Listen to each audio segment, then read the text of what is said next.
फैज मैं ना मैं अजान एंड आप देख रहे हो रेसल बॉक्स 7। तो गाइस वेलकम सभी का वर्ड नेक्स्ट एक और पॉडकास्ट एपिसोड के अंदर एंड पे की जो पॉडकास्ट एपिसोड होने वाले है रॉयल रंबल 2026 पे बैठ जाए, क्योंकि इस बार की जो रॉयल रंबल है आपको पता है कि सऊदी अरेबिया में होने जा रहा है। एंड अगर कोई भी शो या कोई भी पीएल डब्ल्यूडब्ल्यू सऊदी के अंदर करवाती है तो बहुत ज्यादा हमें तगड़ा देखने को मिलता है, बहुत ज्यादा मैसिव देखने को मिलता है। एंड इसके पीछे की जो सिंपल रीजन है वो ये है कि सऊदी अरेबिया डब्ल्यूडब्ल्यू को तगड़ा चार्ज देती है। एंड जो डब्ल्यूडब्ल्यू मुंह बोली रकम मांगते हैं सऊदी अरेबिया से, तो सऊदी वाले उनको पे करता है डब्ल्यूडब्ल्यू को। एंड बदले में जो डब्ल्यूडब्ल्यू को तगड़ा वो डिलीवर करते हैं। तो मुझे लगता है इस बार की जो रॉयल रंबल है आपको काफी ज्यादा मैसेज देखने को मिलेगा। एंड इस बार का रॉयल रंबल है हमें काफी ज्यादा सरप्राइज रिटर्न एंड काफी ज्यादा शो की पॉसिबिलिटी भी देखने को मिल सकती है। एंड भी मेरे साथ लकी मौजूद है। तो लकी तुझे इस बार के रॉयल रंबल के बारे में क्या लगता है कि इस बार के रॉयल रंबल कैसा देखने को मिल सकता है? भाई देखो, मैं तुम्हारी बात से एग्री करता हूँ। देखो यार, क्योंकि ये जो ट्रिपल एच है ना, ये पैसा बहुत ज्यादा पैसे का प्यारा है। तो यार ये चाहेगा कि सऊदी को इसका इवेंट अच्छा लगे और ना इसको सऊदी और ज्यादा मतलब चाहे, ठीक है। क्योंकि देखो सऊदी में ये रेसलमेनिया भी करवाने वाला था, ठीक है। मेरे को लगता है सेशन में होस्ट भी कराया ना, ये रेसलमेनिया 42 ऐसे ही करवाएगा सऊदी के अंदर, ठीक है। तो मुझे नहीं पता ये करवाएगा कि नहीं करवाएगा, ठीक है। उसके बाद नहीं होना है ये रॉयल रंबल के बाद रेसलमेनिया भी आई थिंक हो सकता है सऊदी के अंदर। एंड अगर ऐसा होता है तो भाई ये लोग भर भर के पैसा छापने वाले हैं। टिकट से पैसा छापेंगे, मर्चेंडाइज से पैसा छापेंगे, एंड सऊदी वालों से अलग पैसा छापेंगे। भाई हर तरफ से पैसे ही पैसा। ट्रिपल एच जब पहली पैसा छापने की एफर्ट करते रहते थे, लेकिन जब से टीके ने डब्ल्यूडब्ल्यू को कैरी करना स्टार्ट किया वो डब्ल्यूडब्ल्यू पे और ज्यादा बर्डन डाल दिया कि वो और ज्यादा पैसा छापे। और अब तो ट्रिपल एच इस मामले में बिल्कुल एग्रेसिव हो गया है। उनको कुछ पता ही नहीं है, कुछ भी स्टोर बुक की जा रही है, पैसा चाहिए, हर तरफ से पैसा खींच लो कुछ भी करके। सच बताऊं तो भाई ये चीज मुझे बिल्कुल अच्छी नहीं लग रही। डब्ल्यूडब्ल्यू जो है प्रमोशन से प्रमोशन की जा रही है, रिंग पूरा स्पॉन्सरशिप से भर दिया, लेकिन जो स्टोल है ना बिल्कुल ही बेकार कर दिया, राइवलरीज बिल्कुल ही बेकार कर दी है यार। अब तुम खुद ही देखो, ये जो रिया रिप्ली है, ये रिया रिप्ली बड़े लेवल की सुपरस्टार है, लेकिन फिर भी भाई से एलिस्टर ब्लैक और डेमियन प्रीस्ट की स्टोरी लाइन में डाला जा रहा है। अब भाई मैं बिल्कुल इससे गुस्सा कर रहा हूँ कि भाई ये क्यों हो रहा है ऐसा। अब तुम जैसे कि देख लो, रैंडी ऑर्टन बड़े लेवल का सुपरस्टार है, फिर भी उसे जो रेसलमेनिया 42 का टीजर था वहाँ पे उसे डाला ही नहीं गया। इसलिए फैंस ने बहुत ज़्यादा मतलब बोला कि भाई रैंडी ऑर्टन था कि नहीं, रैंडी ऑर्टन था क्यों नहीं। फिर भी भाई इन्होंने रॉयल रंबल के जो पहले स्मैकडाउन होने वाला है वहाँ पर रैंडी ऑर्टन को एडवर्टाइज कर दिया है। भाई ये सब तुम्हारा बोल्ड ही किया गया है। ये जो ट्रिपल एच ने ये सारा उसके किया है, यानी कि ट्रिपल एच ने सारे स्टोलियन के बेड़ा कर दिया। विंस के बारे में मैं सच बताऊं तो स्टोलियन बहुत ज्यादा मजे की होती थी, ठीक है मान रहे भाई उसका कंटेंट अलग होता था। कभी कभार तो वो भूल जाता था कि ये स्पोर्ट कंपनी है, तो कभी कभार ये भी भूल जाता था कि एंटरटेनमेंट कंपनी है, ठीक है मान लिया कि जो विंस मैन है भाई अजीब हरकतें करता था, बट वो स्टोलियन को काफी ज्यादा अच्छा मैसेज बनाता था। एंड राइवलरीज भाई स्टोन कोल्ड अथॉरिटी वाली राइवलरी देख ले, स्टोन कोल्ड और विंस मैकमैन की। एंड इसके सिवा रोमन ब्रो की राइवलरी को किसने डेवलप किया? ट्रिपल एच को तो यानी कि उस वक्त पता भी नहीं था, उस वक्त इतना आइडिया ही नहीं था ट्रिपल एच का, तो इसमें कोई रोल ही नहीं है। ये ब्रोक और रोमन की राइवलरी को ब्रोक ने यानी कि सॉरी विंस मैकमैन ने क्रिएट किया।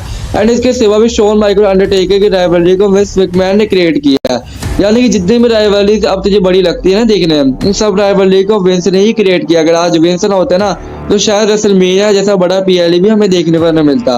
विंस ने भाई एक मेजर रोल प्ले किया डब्ल्यूडब्ल्यू के अंदर। सच बताऊं तो अगर विंस वापस आते ना तो ये जो डब्ल्यूडब्ल्यू डाउनफॉल में जा रही है ना, तो ये वापस आ सकते हैं अपनी जगह पे। एंड जब वीवा सेव है, मुझे लगता है कि पहले कंपैरिजन में ज़्यादा अच्छी हो सकती है, लेकिन अब मुझे नहीं लगता कि विंस आने वाला है, क्योंकि विंस के आने के चांसेस भाई रत्ती भर के बराबर भी नहीं है, क्योंकि जैसा केस हुआ है विंस पे। एंड सच बताऊं तो वो उनकी अपनी हरकतों का यानी कि किया कराया है।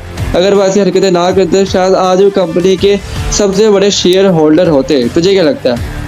भाई मैं तो इस वाली बात से एग्री करता हूँ, लेकिन भाई मुझे कंपनी से याद आया, कंपनी तो भाई एक इंडिया में भी खुली है, ठीक है यार। जो इंडिया में कंपनी खुली है ना यार, उसके अंदर मतलब क्या बोलूँ मैं, मतलब देखो ग्रेट खली है, जो ग्रेट खली को भाई संभालना चाहिए, लेकिन ग्रेट खली आ ही नहीं रहा भाई वहाँ पर। और भाई एक दो बार आया होगा, मैं देखता नहीं ज़्यादा, ठीक है। तो यार वीर महान प्रेमानंद महाराज भाई सही बताओ ना तो I am not interested to talk about WXM। मैं WXM के अंदर ना बिल्कुल भी इंटरेस्टेड नहीं हूँ, मैं चाहती नहीं इसके बारे में बात करूँ। एक्चुअली वो लोग ना सिर्फ डब्ल्यू की कॉपी कर रहे हैं। अब लोग गालियाँ बकते हैं मेरी कमेंट के अंदर आके कि भाई WXM अच्छी कंपनी है, वो अच्छी एफर्ट कर रहे हैं, उनके व्यूज आ रहे हैं। भाई क्या व्यूज आ रहे हैं? अब एक सब्सक्राइबर देख रहे हैं, 30,000 से ऊपर सब्सक्राइबर नहीं कर पा रहे, 30,000 भी शायद नहीं हुआ अभी तक। एंड वो जो उनका पावर बॉम्ब है भाई, इतना फजूल, यानी कि कहते हैं क्या PL ही बनाया है। एंड वीकली एपिसोड जो बनाने जा रहे हैं, पहले इसको ट्विटर अकाउंट पे मैंने अनाउंस किया कि इस डेट को आ जाएगा, एंड उसके बाद वो ट्वीट ही डिलीट कर दिया एंड बताया कि हमने उस ट्वीट को क्यों डिलीट किया, इसके रीजन हम तुम्हें अपने शो के अंदर बताएंगे। यानी कि क्या अनप्रोफेशनलिज्म है भाई, इतना ज्यादा अनप्रोफेशनल। यानी कि आपने स्पोर्ट्स कंपनी खोली है, कभी आप उसमें कुछ डाल रहे हो, मोटिवेशन दे रहे हो, इस तरह थोड़ी होता है। यानी कि आपने बेस ही खराब कर दिया अपनी कंपनी की। तो मुझे नहीं लगता कि WXM फ्यूचर में कामयाब हो पाएगी। बस ठीक है, गन चढ़ जाएगी थोड़ी बहुत, जिस तरह ग्रेड का लीगा वो ECW है ना, उसी तरह यानी कि हो जाएगा इसका भी कुछ। हालांकि मुझे लगता है जो ग्रेड का लीगा है ना CWE, वो इससे ज्यादा अच्छा है इनके WXM से। मुझे तो कहते हैं ये प्रोफेशनल ही लगते हैं। अरे फॉक्स भाई बस करो यार, अब कुछ लोग ना कमेंट में आकर बोलेंगे कि भाई तुम लोग का मतलब हमारी बुराई करेंगे। अब देखो हम लोग सच्चाई बोलते हैं, जो सच है वो सच है। हम जैसे हम WWE की बुराई भी करते हैं, हम इंडियन कंपनी की भी बुराई करते हैं, जो गलत होगा हम उसकी बुराई करेंगे। अब जो तुम्हें भाई अच्छा लेकिन लगे ये बुरा बात लगे, कुछ कीड़ों को चुभती है ना कि हमारी कंपनी के बारे में ऐसा क्यों कह रहे हो। अरे भाई मैं WXM के बारे में जो सच है ना वही बता रहा हूँ। तू बता के तुझे कहीं से वो कंपनी प्रोफेशनल लगती है जैसे उनकी हरकतें हैं? मुझे तो बिल्कुल प्रोफेशनल नहीं लगती यार। भाई उनका प्रोफेशनल कैमरा रिजल्ट तूने देखा, उनका कैमरा रिजल्ट तो भाई मैं कहती हूँ छी क्या। यानी कि जिस तरह समझे जो एक आम फैन होता है ना, जो यानी कि किसी भी शो के ऑफिस जाने के बाद वीडियो बनाता है एंड वो वीडियो बाहर निकल के सामने होती है, वैसा रिजल्ट भी नहीं है लोगों का। कैमरे भी भाई यानी कि बंदे अच्छे नहीं लगा सकते, इतने घटिया क्वालिटी के कैमरे लगा रखे हुए हैं, बजट ही नहीं भाई लोगों का। देखो यार मैं तुम्हें बताऊं, ये बाहर क्यों नहीं, इनको बाहर की कंपनी क्यों नहीं लेती मतलब अपनी कंपनी के अंदर। देखो इसलिए नहीं लेती क्योंकि ये लोग इंग्लिश प्रोमो सही से नहीं डिलीवर कर सकते, ठीक है। भाई इसलिए सबसे नहीं- बड़ी रीजन क्या है, तुझे नहीं पता कि WWE इनको आखिर निकाला क्यों है? इनके निकालेंगे, इनके निकलाए जाने की रीजन ही सबसे बड़ी क्या है कि इनको इंग्लिश ही सही तरह बोलनी नहीं आती थी। भाई इस बात से तो मैं भी एग्री करता हूँ, बट यार इनको रेसलिंग भी इतनी अच्छी नहीं आती थी, ठीक है। और जैसे कि तुमने जब ग्रेट खली आया था तो ग्रेट खली भी एक मैनेजर रखा था साथ में। मैं मानता हूँ कि जिंदर महल भी WWE चैंपियन बना था, बट भाई उसकी वेयरशिप भी बहुत ज़्यादा कम आती थी, लेकिन वो बात अलग है, कोडी रोड से तो ज़्यादा ही आती थी यार।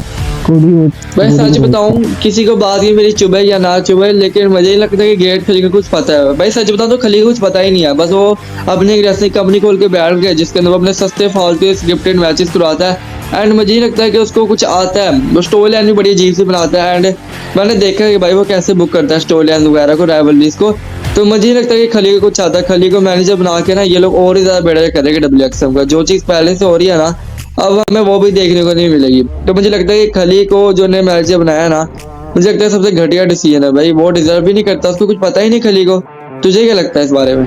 भाई मुझे भी यही लगता है यार। मैंने ना उसकी इंस्टाग्राम आईडी चेक करी थी यार, उनकी तो यार मतलब मैं देखते हिल गया कि मतलब ये डाल क्या रहे हैं अपनी। मतलब देखो यार कोई भी मैं सही wrestling match बताऊं तो उठाने में- इससे ज्यादा अच्छी चीजें ना सीना ही डाल रहा है। सीना की इंस्टा आईडी भी भाई खली से अच्छी है। सही बताऊं तो खली सर से अच्छी है सीना की इंस्टा आईडी। हाँ देखो मैंने उनकी आईडी देखी तो यार वो कोई भी रेसलिंग मैच अपना उठा लेंगे और उसके ऊपर कोई सा भी घटिया सा गाना लगा देते हैं यार। अब वो मुझे मतलब बहुत ज़्यादा फनी लगता है, और लोग कमेंट करते हैं कि भाई एडिटर को पैसे वैसे नहीं दे रहे हो क्या सर, ऐसे ऐसे कमेंट करते हैं, मुझे बुरा लगता है यार। भाई आगे भी है। यार मैं सच बताऊं ना तो मैं इस टॉपिक के बारे में मजीद बात नहीं करना चाहता, क्योंकि इन लोगों का तो चलता रहेगा। पर हम बात कर रहे थे रॉयल रंबल के बारे में, तो भाई मुद्दे से भटके। तो भाई सच बताऊं ना, इस बार के रॉयल रंबल में मुझे लगता है जो रिटर्न हमें देखने को मिल सकते हैं ना, वो 5 से 6 बल्कि बेशुमार रिटर्न है। जिला फाटू देखने को मिल सकता है, क्रिस जेरिको देखने को मिल सकता है, डॉल जिगलर देखने को मिल सकता है, केविन ओवेंस देखने को मिल सकते हैं, यहाँ तक कि हमें रैंडी ऑर्टन देखने को मिल सकते हैं। एंड इसके साथ साथ फाइनल बॉस द रॉक देखने को मिल सकते हैं, साथ रोलेंस देखने को मिल सकते हैं। एंड भाई पता नहीं जैक पॉल भी देखने को मिल सकते हैं। कितने ज्यादा रिटर्न है भाई सच बताऊं तो। इस बार के रॉयल रंबल के अंदर WWE चाहे तो काफी ज्यादा रिटर्न करवा सकती है। भाई वैसे मैं भी तुम्हारी बात से एग्री करता हूँ, बट यार सेथ रॉलिंस भी आने वाला है, सेथ रॉलिंस तो आएगा ही। और यार तुम्हें बस एक बात और पता चली क्या, ये जो निकी बेला है यार वो किसी 22 साल के फुटबॉलर को डेट कर रही है। भाई ये निकी बेला के बारे में बात नहीं करना चाहता, इन लोगों का तो चलते ही रहता है। लेकिन सच बताओ ना तो मुझे लगता है कि सेथ रॉलिंस की जो इंजरी जहाँ तक है ना, वो टोटली 60% रिकवर वो कर ही चुके हैं। जिस तरह मैं उनको देख रहा हूँ, कभी फुटबॉल के मैच में आगे क्राउड का एनर्जेटिक कर रहा है, कभी वो कहीं पहुंचे कभी कहीं पहुंचे। वो तो उनके एंड अब जो मेरे पहले वाले अपने बाजू पे अब वो भी टोटली यानी कि समझो कभी का उन्होंने पहना होता तो कभी का नहीं पहना होता। तो मुझे लगता है कि सेथ रोलिंस की इंजरी अब रिकवर हो चुकी है, बस अब इंतजार करना है कि सेथ रोलिंस अब कब रिटर्न करता है WWE के अंदर अपना। अच्छा अजान भाई, तुम्हें क्या लगता है यार, ये सेथ रॉलिंस है वो बेबी फेस में आना चाहिए या फिर हील कैरेक्टर में आना चाहिए? आई थिंक हील तो हो गया उसका, बहुत ज्यादा हो गया, क्योंकि विजन में भी वो हील ही था, तो अब हील हो गया, अब उसको फेस में आना चाहिए। एंड इस बार सीरियस कैरेक्टर के अंदर आना चाहिए, वही नहीं कि वो जोकर बन के आ गया, वो अपनी बीवी के कपड़े पहन के आ गए। वो उनके कैरेक्टर में डब्ल्यू को चाहिए कि चेंज लाए जरा, इस बार उनका सीरियस कैरेक्टर होना चाहिए। एंड इस बार के जो कैरेक्टर है उनका रिवेंज वाला होना चाहिए, यानी कि फ्रेंडली होना चाहिए, फेस होना चाहिए एंड सीरियस होना चाहिए। तो मैं तो चाहूंगा कि रोमन और जो सेथ है वो टीम अप करे। एंड यानी कि हो सकता है कि रॉयल रंबल के अंदर WWE डीन एम्ब्रोस को भी रिटर्न करवा दे एंड एक बार शील्ड का रीयूनियन हमें वापस से देखने को मिल जाए। सच बताओ काफी ज्यादा गूज़बम्स आ जाएंगे भाई, सुन के गूज़बम्स आ रहे हैं। भाई देखो, रूमर तो ये आ रहा है कि सीएम पंक, रोमन रेंस और सेथ रॉलिंस इन दोनों का शील्ड टीम बनने वाला है और भाई वो रेसलमेनिया के अंदर जाने वाला है। अब भाई वो मुझे भाई नहीं तो पता बिल्कुल सही कि कह रहे, तेरी बात से मैं एग्री करता हूँ। सर्वाइवर सीजन में भी हमें सीएम और रोमन रेंस के जो आपस में कंडीशन है वो अच्छी देखने को मिली थी, यानी कि रोमन इस बार जो है सीएम को उठाते हैं, उनसे यानी कि गले मिलते हैं। तो मुझे लगता है कि इस बार रोमन सीएम के हालात सही है, लेकिन रोमन और कोडी के हालात बिगड़ चुके हैं। लेकिन वो डब्ल्यू इस वजह से करे क्योंकि उनको रोमन और कोडी का मैच करवाना होगा। एंड अगर रोमन रॉयल रंबल को जीतते हैं, वैसे सही बताऊं तो 3 सिनेरियो है।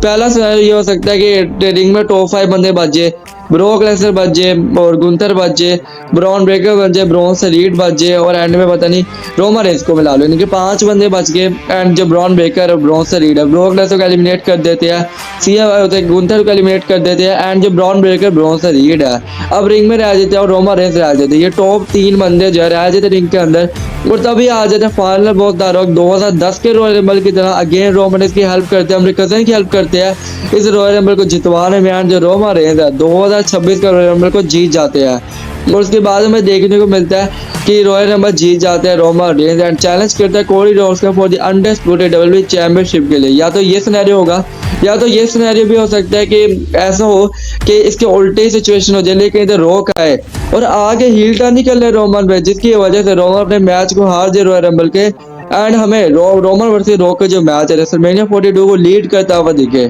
या तो एक और हो सकता है सिनेरियो कि ऐसा भी हो सकता है कि जो रोमन है भाई वो जीत जाए रॉयल रंबल को, लेकिन 31 नंबर पे आ जाते हमारे फाइनल बॉस द रॉक, जो आगे कहता है कि भाई मैं टीको का मेंबर हूँ एंड मेरी इजाजत है बगैर तो मैं रॉयल रंबल को एंड नहीं कर सकता एंड आगे अटैक करता है रोमन में एंड जीत जाता है रॉयल रंबल 26 हो। वैसे इस सिनेरियो के होने के चांसेस काफी कम है, लेकिन जो पिछले 2 सिनेरियो है मुझे लगता है कि पॉसिबल हो सकते हैं। भाई मैं एक सिनेरियो बताऊं अपना? हाँ देखो बता। यार, मैं बताता हूँ। देखो रिंग में बचेंगे, देखो रिंग में बचेंगे रोमन रेंस, सीएम पंक और तुम्हारे वो सीएम पंक को तो लेफ्ट कर देना। सीएम पंक अगर हारते ना अपनी चैंपियनशिप को तब वो हो सकता है हाँ, उस हाँ। कंडीशन में, लेकिन हाँ। अगर पंक अपनी चैंपियनशिप को नहीं हारते ना तो वो मेरे ख्याल से नहीं होने वाले रॉयल रंबल के अंदर। Roman Reigns, Austin Theory, Bronson Reed और ब्रॉन ब्रेकर, ठीक है, ये 4 होंगे ठीक है, रिंग के अंदर और ठीक है। ये दोनों मिलके रोमन रेंस को मार रहे होंगे, मतलब अपनी टीम बना के मार रहे होंगे और हाँ। फिर वहां पे 30वें नंबर पे रिटर्न हो जाएगा सेथ रॉलिंस का और भाई सेथ रोलिंस का हाँ, और सेथ रॉलिंस और रोमन सिनेमा भाई। रेंस और भाई सेथ रॉलिंस और रोमन रेंस दोनों मिलकर भाई और विजन को फील देंगे और भाई फिर लास्ट में बचेंगे रोमन रेंस और सेथ रॉलिंस से, इन दोनों का फेस ऑफ होगा और भाई सेथ रॉलिंस रोमन रेंस को बाहर करके सेथ रॉलिंस जीत जाएगा रॉयल। आई डोंट एग्री भाई, मैं एग्री नहीं करता। मुझे लगता है भाई सच के ना के बराबर चांस है रॉयल रंबल जीतेंगे। अभी तो वो चैंपियनशिप हारा है अपनी, इतनी जल्दी वो चैंपियन कैसे बन सकता है? मुझे लगता है कि रोमन ही जीतेगा या ब्राउन ब्रेकर जीतेगा, बस ये 2 विनर है। मुझे लगता है या तो ब्राउन ब्रेकर जीत जाएगा या तो रोमन जीत जाएगा। बैटिंग ओवर्स के अकॉर्डिंग जो रोमन है ज्यादा हेवली फेवरेट है रॉयल रंबल को जीतने के लिए एंड जो ब्राउन ब्रेकर है 2nd नंबर पे है रोमन इसके बाद इस रॉयल रंबल को जीतने के लिए। तो यार मेरे हिसाब से तो देखो यार, सेथ रॉलिंस 10वें नंबर पर है रॉयल रंबल जीतने की। लेकिन यार मेरे मन में एक और सवाल आ रहा है कि गुंथर क्या वो रेसलर हो सकता है या फिर ब्रॉक लेसनर वो रेसलर हो सकता है कि जो royal I don't think so, क्योंकि ब्रॉक लेसनर और गुंथर का भी कोई स्पोर्ट ही नहीं बनता यार। तो बाकी भाई चलो सारी बातें तो हमने कवर कर ही लिया, लेकिन मैं अपनी आखिरी प्रेडिक्शन दूंगा कि मुझे लगता है रोमन इस बार के रॉयल रंबल को जीतेगा। तो भी अपनी आखिरी प्रेडिक्शन दे। भाई मेरी प्रेडिक्शन ये है कि सेथ रॉलिंस रॉयल रंबल जीत रहा है। चलो यार ये तो सही हो गया, लेकिन अब तो ये डोमो वर्सेस सच का ही मामला आ गया। तो मामला संगीन है भाई। बाकी इसी के साथ हम इस पॉडकास्ट को एंड करते हैं एंड बहुत जल्द मिलेंगे आपसे अगली पॉडकास्ट या एपिसोड के अंदर। तो भाई वीडियो को लाइक कर दो एंड चैनल को सब्सक्राइब कर दो। काफी मेहनत से इस पॉडकास्ट को हम बनाते हैं। तो अब मिलते हैं नेक्स्ट अपडेट वीडियो में। अभी के लिए टाटा।